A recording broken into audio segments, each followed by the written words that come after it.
todos y todas. Este es el panel Relevancia de la Investigación en la Administración Pública y que va a presentar 4 trabajos que son producción propia del Centro de Investigación en la Administración Pública de la Facultad de Ciencias Económicas de la Universidad de Buenos Aires.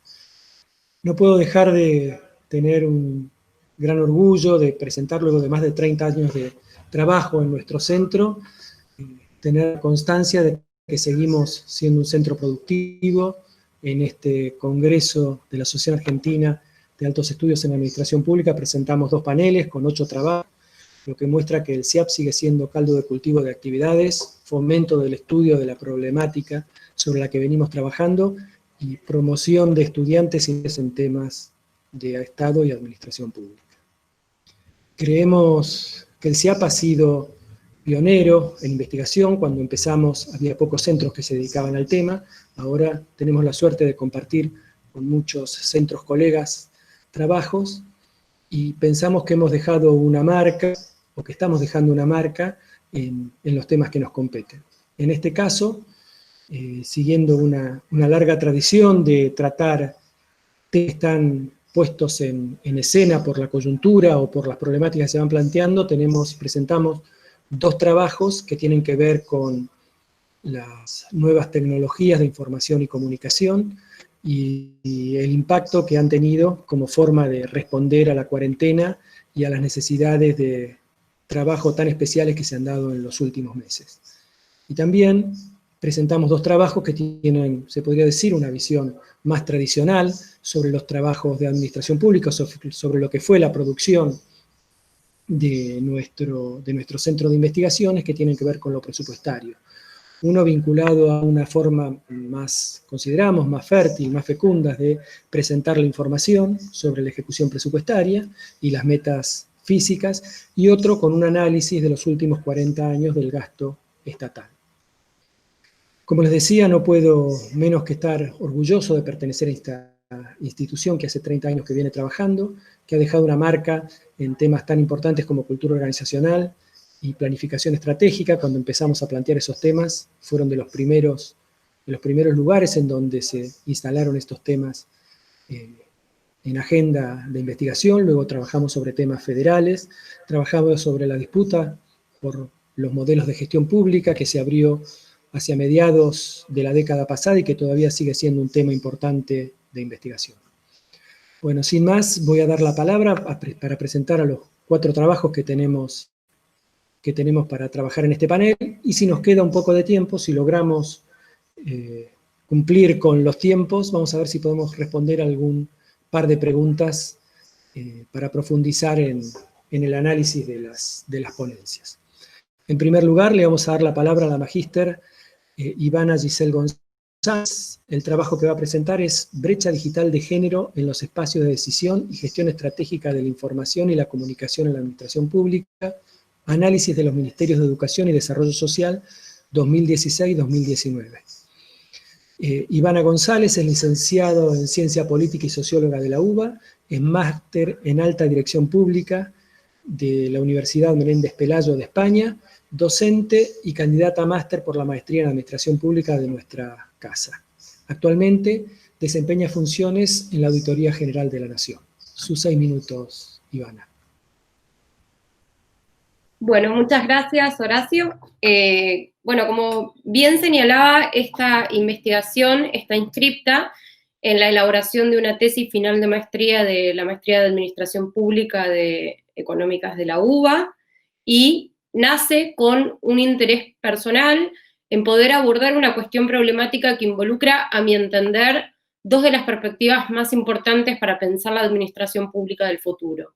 Por un lado, el impacto tecnológico que va a ser mella en el campo de la administración pública, y por el otro lado, intentar reconstruir y reflexionar respecto de la perspectiva de género en la administración pública. En este sentido, yo me planteo una investigación que entiendo puede generar un aporte para poder anticiparnos a evitar y reproducir roles y sesgos de género en la producción pública.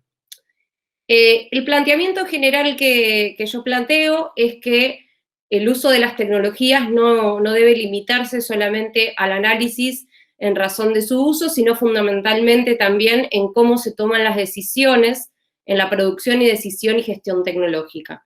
Y en ese sentido, me propongo una investigación que estudie las áreas estratégicas encargadas de desarrollar, administrar y dar soporte a las redes, sistemas e infraestructura tecnológica en la administración pública argentina, en este caso en los ministerios de Educación y Desarrollo Social.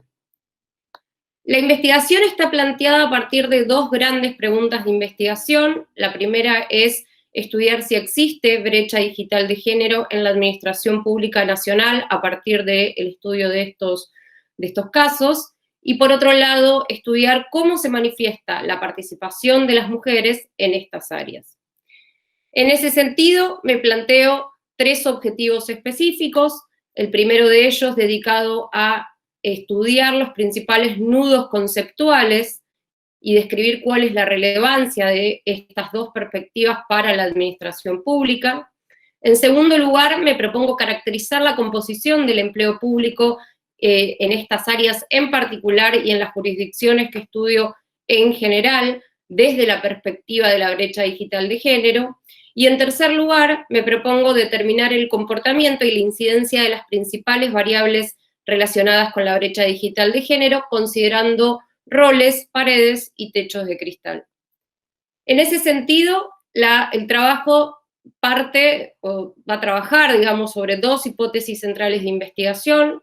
La primera es que en estas áreas existe una menor participación de las mujeres en las áreas encargadas de desarrollar, administrar y dar soporte a las redes, sistemas e infraestructura tecnológica en la administración pública, y en la segunda, que esta menor presencia y el rol secundario que estas mujeres ocupan reproduce y produce desigualdades y sesgos de género y profundiza perspectivas hegemónicas masculinas.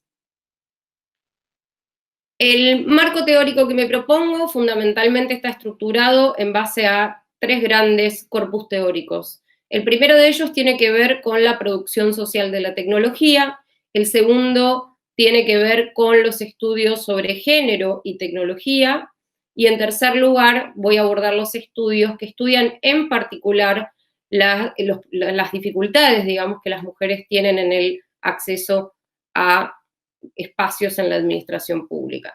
En ese sentido, la estrategia metodológica definida es una estrategia triangulada que desde las herramientas que nos permite el enfoque cuantitativo se proponga caracterizar esta composición en términos descriptivos, y por otro lado, el abordaje cualitativo que permita integrar la perspectiva buscando intentar dar cuenta de las principales dimensiones que están involucradas en estos actores clave que pertenecen a cada una de estas áreas. Y en ese sentido, la idea es poder integrar ambas perspectivas en la etapa de análisis. Muchas gracias. Muchas gracias, Ivana, muy exacta con el tiempo. A continuación, vamos a darle la palabra a Marcela Jasbik con su trabajo Presupuesto Público Nacional, Causas de los Desvíos de las Metafísicas 2015-2018. Marcela Jasbik es contadora de nuestra Casa de Estudios, de la Facultad de Ciencias Económicas de la UBA, y actualmente también está cursando la maestría en Administración Pública en nuestra facultad. Su experiencia profesional está a cargo de administración y grupos de auditoría en diversas organizaciones del ámbito privado, y en los últimos años está trabajando en distintas áreas de control de la administración pública. Sus 6 minutos, Marcela. Muchas gracias, Horacio. Y bueno, como bien dijiste, mi trabajo de investigación es sobre el presupuesto público y en particular sobre las metafísicas. Esta investigación, al igual que mi compañera Ivana, es producto del trabajo de tesis de la maestría en Administración Pública que estamos realizando en la Facultad de Ciencias Económicas de la Universidad de Buenos Aires. Y mi idea parte en analizar las causas de los desvíos de las metafísicas a través de los reportes de información pública que se visualizan en la página de argentina.gov.ar, que es de acceso público. Entiendo que las metafísicas es donde mejor se plasma la relación de insumo-producto y son parte central de la cadena de valor del sistema presupuestario. No obstante, la tendencia global y de la cual Argentina es parte es el presupuesto por resultado, donde los indicadores de resultado e impacto son los que cobran relevancia, entiendo que poner en el centro de la escena la producción pública terminal de los organismos, analizando las causales de sus desvíos, es en parte rendir cuentas a la sociedad por la asignación de recursos que son ejecutados financieramente y que no tendrían el mismo correlato en su ejecución física. Es de ahí que me surgen las preguntas, ¿cuál es la incidencia de la ejecución financiera en los desvíos de las metafísicas? Y por otro lado, ¿cuáles son las otras causas de desvíos más relevantes? Para responder a estas preguntas, como mencioné antes, me voy a basar en los reportes de seguimiento de ejecución físico-financiera, que es información pública, y que estos reportes están en formato de dato abierto desde el año 2015, tal que son pasibles de ser analizados y consolidados. El problema que se observa es que estas declaraciones que hacen los organismos en estos reportes son meros argumentos, que es información que está atomizada y que no propicia el análisis macro de la situación. Por ende, es información muy valiosa, pero que yo la veo estanca. Mi propuesta para focalizar el análisis radica en generar una tipificación que permita agrupar estas causales de desvíos manifiestas por los organismos y de esta forma poder entender la incidencia del aspecto financiero en los desvíos, pero por otro lado también analizar estos desvíos, es decir, su estacionalidad, si se repite, si se tomaron acciones, ver en qué tipo de organismos se concentran. Entiendo que generar una agrupación apunta a la mejora en la calidad de la información y por ende puede ser utilizada para la toma de decisiones y así cumplir con una de las premisas del planeamiento presupuestario, donde la evaluación no es un fin en sí mismo, sino que debe servir para la mejora continua de los procesos. Por lo tanto, por lo pronto comencé a analizar los datos del último reporte cerrado al momento de presentación de mi proyecto, que es el año 2018, y el procesamiento de datos implica en leer cada argumento de desvío e identificar un tipo de causal al que se refiere. Para la determinación de estos tipos de causales se genera una tipificación y esto fue con ayuda de un programa de análisis cualitativo de datos, con lo cual fui determinando cuáles son las palabras más recurrentes utilizadas en las argumentaciones de las causales de los desvíos. De esta manera, la idea es lograr una tipificación que no solo sea útil para el análisis de los desvíos de las metafísicas, sino también que sea acorde a la línea de pensamiento vigente en nuestras organizaciones. Muchas gracias.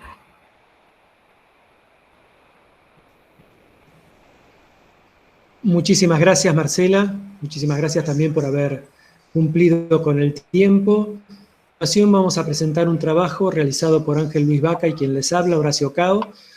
El trabajo se llama ¿A qué se dedicó el Estado en los últimos 40 años? Ángel Luis Vaca es licenciado en Administración de Empresas y economista de gobierno.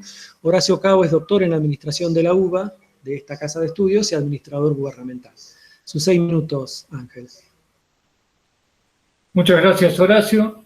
Bueno, quiero destacar antes que nada que los cimientos fundamentales que tiene este trabajo, que están dados en un trabajo previo que hizo Economía, que recopiló desde el año 1980 al año 2017 de manera anual el gasto tanto a nivel nacional, provincial y municipal y a través de dimensiones como finalidad y función. Bien, el texto que realizamos con Horacio lo abordamos en 3 partes. Una primera parte donde abordamos la situación general del gasto y establecemos 3 periodos diferenciados. Uno primero, donde analizamos el gasto entre el año 80 y el 86, donde se percibe un ocaso del Estado keynesiano benefactor. ¿Cuáles son las características de este periodo pequeño? Donde, digo, pequeño, pero sucedieron muchas cosas, ¿no? Como entrar en democracia, se observa un comportamiento errático del gasto consolidado. No nos permite establecer una línea de tendencia. Segundo, se registran los menores niveles de participación del Estado en la economía. Finalmente, algo muy importante, en el año 82 se produce el mayor crecimiento no, sino el mayor pago de servicio de deuda en términos de Producto Bruto. Bien, una segunda parte de estos periodos es, desde una visión neoliberal, se hace una reforma del Estado. ¿Qué se observa en este periodo? Una caída continua, por lo menos desde el año 1987, hasta que comienza a tener una recesión la economía. ¿Qué otras características? Bien, se ven fuertes acciones sobre el sistema tributario y las instituciones orientadas al empleo y distribución de los ingresos. En lo que hace al Estado, se ve una fuerte redefinición del Estado a través de la desregulación, las privatizaciones y la transferencia de funciones a otros niveles de gobierno. En el tercer periodo hay una revalorización de lo que es el Estado. Esta revalorización se ve a través de darle un mayor juego al Estado en la economía, en la política y en lo social. Se ve un fuerte crecimiento del Estado que incluso no se detiene con el cambio de signo político a fines del año 2015. Y la segunda parte del trabajo, dije 3 partes, la segunda, analizamos la división vertical. Voy a decir algo emblemático en esto, fue la transferencia de tareas que tenía la nación hacia las provincias. Y lo más emblemático de todo fue la transferencia de escuelas secundarias nacionales. La tercera parte del trabajo analizamos la función. Y en esto doy las principales características. ¿Qué pasó con el crecimiento del gasto social? Durante todo el periodo se dio un paulatino crecimiento del gasto social con algunas excepciones que la podemos relacionar al periodo de la dictadura. Una cosa curiosa es la estabilidad durante todo el periodo del gasto en funcionamiento del Estado.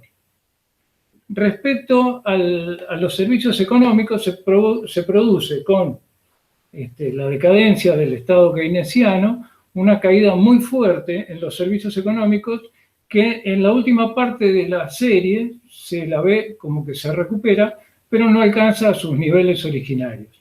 Finalmente, en lo que hace a la función de pago de servicio de deuda, se ven claramente 3 picos, el del 82, que lo mencioné recién, el más importante, otro en el 2001 y otro mucho más reciente en el 2016. Bien, finalmente las conclusiones, como verán, me porto bien y respeto también el horario, no fue una estructura rígida y estática el gasto, como todo lo contrario, sino que tuvo fuertes cambios en todas sus dimensiones abordadas. Hubieron, por lo tanto, burocracias ganadoras y burocracias perdedoras. Quiero mencionar especialmente una burocracia que es ganadora en su participación en el gasto, que es el Poder Judicial, ¿sí? Es la máxima ganadora de las 20 funciones, y también la Fuerza de Seguridad. Las burocracias perdedoras tenemos defensa, fundamentalmente lo que hace a Fuerzas Armadas, y lo que son el sector de empresas públicas. Hay una serie de sustitución de lo que eran el papel de las Fuerzas Armadas y el volumen de las Fuerzas Armadas por la aparición de las Fuerzas de Seguridad. Bueno, eso es todo muy sintético. Devuelvo la palabra. Gracias. Muchísimas gracias, Ángel. A continuación, nuestro último trabajo, a cargo de Josefina Baca y Federico Bisurgi, las TICs a partir del ASPO, uso en la administración pública y una mirada a la ley de teletrabajo. Josefina Baca es licenciada en Administración, magíster en Ciencia y Tecnología. Es asesora en las comisiones de Ciencia y Tecnología y de Educación de la Cámara de Diputados de la Nación. Federico Bisurgi es licenciado en Administración de la Facultad de Ciencias Económicas, de acá de nuestra casa, y también maestrando en Administración Pública. Es investigador del CIAP y estudia temas relativos a las tecnologías en la administración pública. Participa colaborando en la introducción de técnicas de gestión administrativa cooperativas de recolectores urbanos. Sus 6 minutos. Bueno, muchas gracias, Horacio. Nuestra ponencia tiene el objetivo de analizar el uso y la adopción de las tecnologías de información y comunicación a partir del aislamiento social preventivo y obligatorio por la pandemia de COVID-19. Elegimos dos caminos. Por un lado, realizamos una encuesta a actores clave de la administración pública, y por otro, observamos especialmente qué ocurría con el fenómeno del teletrabajo.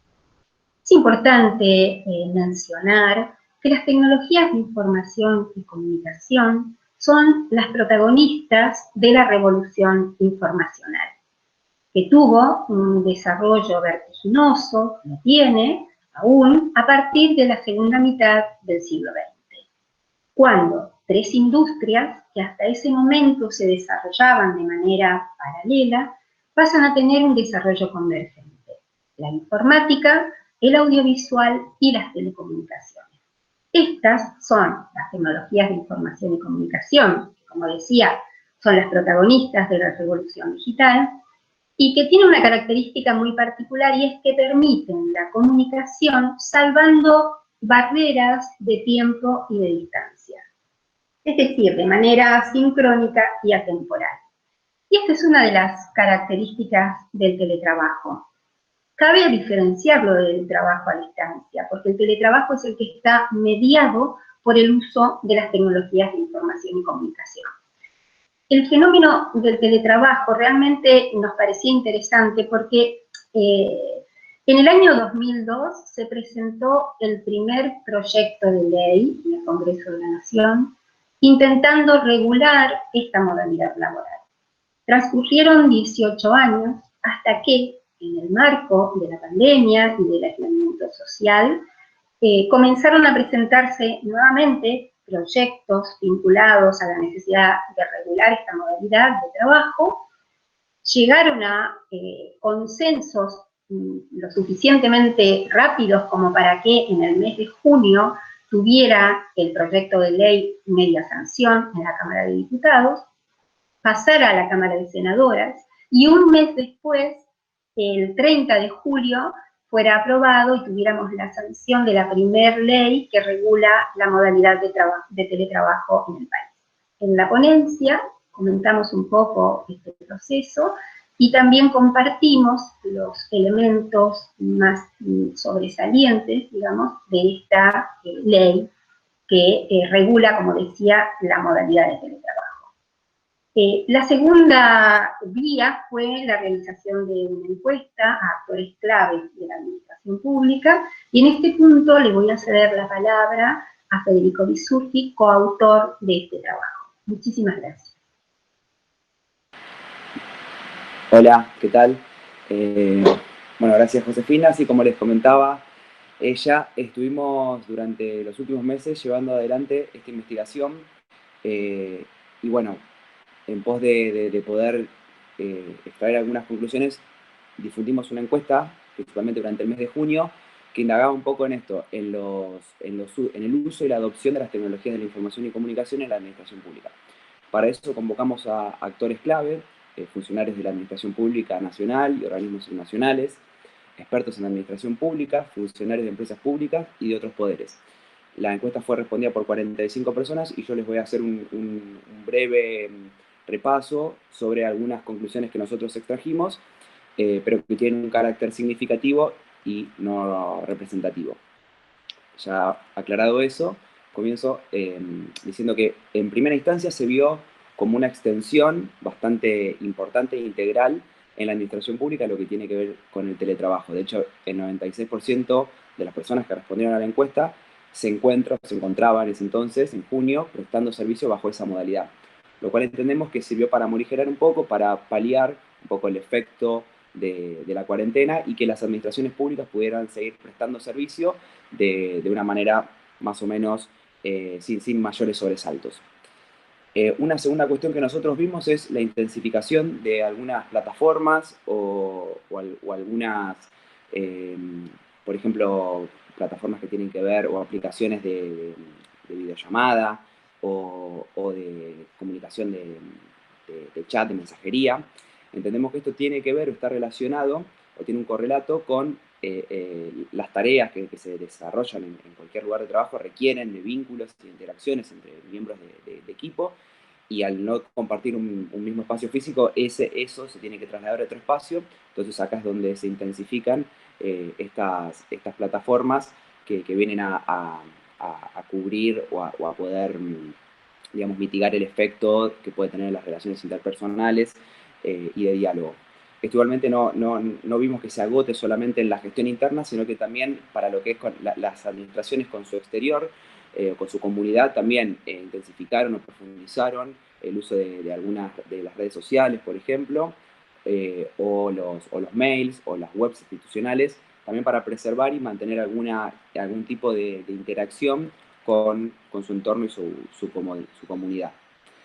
Después, cuando planteamos o cuando indagamos sobre qué dificultades encontraron en esta nueva dinámica o esta nueva lógica en este contexto, surgieron dentro de las opciones dos con mayor relevancia, que tiene que ver con el uso de Internet o con la conexión a Internet. Ahí se vio un problema que en los domicilios seguramente es inferior en velocidad a las que se muestran en las oficinas o los lugares de trabajo, y una segunda con el acceso a los dispositivos, o sea, porque se tiene que compartir o porque no se tiene acceso en las viviendas. Y bueno, para finalizar un poco indagamos sobre el futuro, cómo ven que se siga desarrollando cuando se termine este contexto, el tema de las tecnologías y la administración y la gestión. Bueno, el 80% considera que la modalidad de teletrabajo se va a extender más allá de los límites, lo cual vemos que surgió efecto de alguna manera o que se vio con buenos ojos, y queda el debate abierto para ver de qué manera se va a plantear, si va a ser por grupos o si se va a achicar las oficinas, digamos, de qué manera se va a plantear. Y una última cosita tiene que ver con cuando preguntamos también el uso de las TICs, cómo creen que una vez superado todo este contexto se va a desarrollar o qué utilización va a tener, y el 68% cree que va a aumentar el uso, pero si tomamos la segunda opción más seleccionada, cree que al menos una vez finalizado este contexto o en una nueva realidad post-pandémica, el 84% cree que el uso de las tecnologías va a ser por lo menos como se usa actualmente. Así que bueno, ya con eso estaría. Les agradezco y bueno, le devuelvo la palabra ahora sí. Gracias. Muchas gracias, Federico y Josefina. Estoy con algunos problemas en la cámara. Tenemos algunos minutos más, si Nahuel no dice lo contrario, que es el coordinador del Congreso. Así que vamos a aprovechar para hacer una pregunta a cada uno de los ponentes. Más o menos tienen un minuto para responderla. Vamos a empezar con Marcela Zasbik.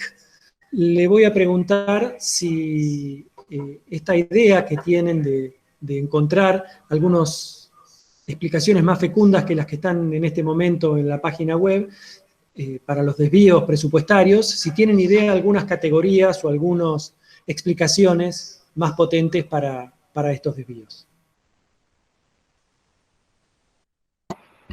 Bueno, sí, podría estimar de lo que estuve trabajando sobre el año 2018, que básicamente las categorías más relevantes están vinculadas a el difícil planeamiento o el débil planeamiento que se evidencia sobre el ciclo presupuestario. Y esto, por eso entiendo la utilidad de este trabajo, va a poner sobre el tapete la necesidad de intensificar las acciones de planeamiento, mostrando cómo impacta en cada uno de los organismos, que creo que hoy por hoy no se está poniendo tanto el tema sobre consideración.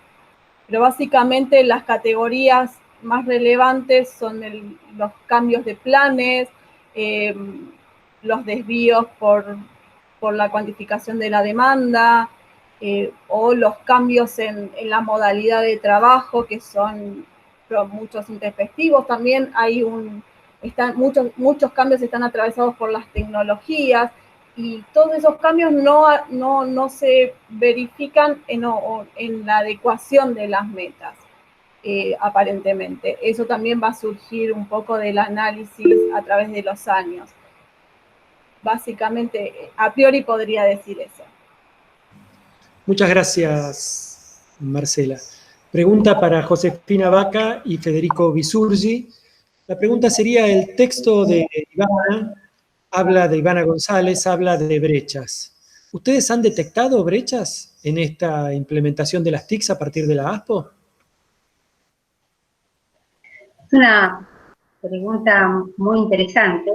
En realidad son varios los estudios que dan cuenta de brechas desde el inicio de la revolución informacional, pero en el momento del aislamiento social preventivo y obligatorio por la pandemia, esto se puso muchísimo más en evidencia, y de hecho en las respuestas que obtuvimos en esta encuesta aparecen claramente lo que nosotros calificamos como las 4 dimensiones de brecha. Federico comentaba algo acerca de la conectividad y de las dificultades para disponer de la cantidad de artefactos necesarios en una familia para poder trabajar, estudiar.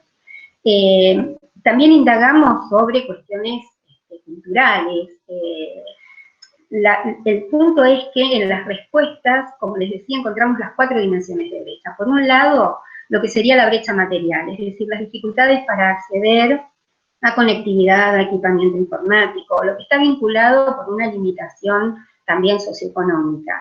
Hay otras dificultades que tienen que ver con las habilidades para el uso de estas tecnologías, y hay otras que tienen que ver con una dimensión más emocional, donde tiene muchísima importancia el rol del usuario. Cuando pensamos en la implementación de nuevas formas, de nuevas modalidades, sobre todo en ámbitos como por ejemplo la administración pública, es muy importante tener en cuenta el usuario, porque estamos tratando de lograr lo que llamamos usos significativos de TIC.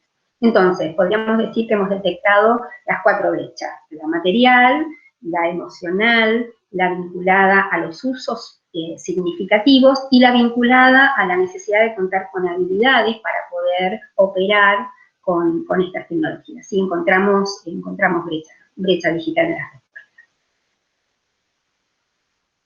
Muchísimas gracias, Josefina y Federico. Pregunta para Ivana González. En el trabajo hablas de una serie de encuestas cualitativas. Habida cuenta de que ha habido una naturalización de la brecha de género, y sobre todo en el caso de que los encuestados sean hombres, si te parece que es un instrumento adecuado para poder detectarla, justamente a partir de que, bueno, como justamente te decía la pregunta, se ha naturalizado la brecha, si vas a poder conseguir información relevante a partir de este tipo de herramienta. Bueno, creo, Horacio, que la respuesta es que sí, que justamente la perspectiva cualitativa de la investigación es la que me va a permitir mejor responder a las preguntas de investigación que yo me planteo, porque hay un fuerte supuesto que está muy plasmado en el marco teórico del trabajo, que tiene que ver con que los actores que están involucrados no se cinden, digamos, de su contexto. Entonces, por lo tanto, partiendo de que existen lógicas y dinámicas que van a ser propias de la administración pública en general, pero también propias de las áreas en particular, que es lo que nosotros conocemos habitualmente como las áreas de sistemas, creo que el hecho de estructurar instrumentos de recolección en base a, son entrevistas semiestructuradas las que yo estoy planteando, me va a permitir identificar algunas dimensiones que me puedan permitir observar esta idea de la presencia de roles o sesgos o perspectivas vinculadas a la brecha digital de género, en el sentido, digamos, asociado a cómo se toman las decisiones, qué valores subyacen y demás. Así que la respuesta es sí, por esos motivos. Muchas gracias, Ivana. Le voy a hacer una última pregunta a Ángel Vaca y después voy a probar a ver si puedo hacer andar la cámara para el cierre del panel, si no lo haré solamente desde sonido y no de imagen. Ángel, vos comentabas que que a partir del 2015 hay una continuidad en la tendencia del gasto, salvo en el caso de deuda, que dijiste que había un pico de deuda pública. Esto parece un poco extraño, un poco contradictorio con la idea de un cambio de signo político, por lo menos en el gobierno nacional, que pareció, por lo menos en los papeles y en los hechos, en el discurso político ideológico tan fuerte, en donde el Estado era uno de los temas que dividía a las dos fuerzas que pugnaron por quedarse con el gobierno nacional. Bueno, nada, preguntarte qué tenés para decir de esto, qué te parece que puede haber pasado para que, si el elemento de disputa era el Estado, que no se produjeran cambios de importancia, salvo en el tema de deuda. Sí. Bueno, gracias por la pregunta. Interesante. De todas formas, como el estudio tiene como último dato 2017, este cambio es tomado de manera parcial. De todas formas, se pueden asumir algunas cuestiones. Una primera cosa a destacar que me parece fundamental, una fuerte caída del producto en el 2016. El cambio se produjo en diciembre del 2015, en el 2016 hubo una fuerte caída del Producto Bruto, es decir, los argentinos pasamos a ser bastante más pobres, y no solo eso, sino que se da un nuevo pico de pago de servicio de deuda que fue mayor a 4 puntos del PBI. Digo, no voy a hacer nada original para decir que fue un estropicio lo que se hizo en términos de deuda con el cambio de signo político. No del nivel que se hizo en el 82, pero en términos de Producto Bruto fue muy importante. También lo que se hizo en el Estado, se recortó muchísimo los servicios, lo que es servicios económicos, ¿no? El enemigo parecía ser la intervención del Estado en la economía, con lo cual, si bien no se bajaron los niveles de gasto agregado, mucho se compensó con deuda y se recortó en ciencia y tecnología, se recortó en investigación y se recortó sobre todo en el sostenimiento del nivel económico a través de la ayuda del Estado. En el año 2017 hubo un gran crecimiento del producto después de la caída del 2016 y los niveles de gasto en proporción al producto se mantienen, con lo cual habría que ver los 2 últimos años con datos duros, pero parece haber una contradicción entre el discurso y los hechos. Muy bien, muchísimas gracias. Bueno, he tenido la suerte de poder volver a tener cámara para despedirme. Seguiremos el debate de estos temas en forma sincrónica del 13 al 16 de octubre, ya en el momento en que se esté desarrollando el Congreso. Agradecer a las personas que nos van a visitar y van a ver este video grabado, y nuevamente decirles que el Centro de Investigaciones en Administración Pública es un centro de la Facultad de Ciencias Económicas de la Universidad de Buenos Aires, a la que pertenecen, como en su calidad de investigadores, todos los que participamos en este panel, y que venimos trabajando en diferentes investigaciones que tienen que ver con hacer un Estado más eficaz, eficiente y más cercano a los ciudadanos, y también más democrático y que permita ser una herramienta de desarrollo. Muchísimas gracias a los organizadores del Congreso por esta oportunidad y seguimos en contacto.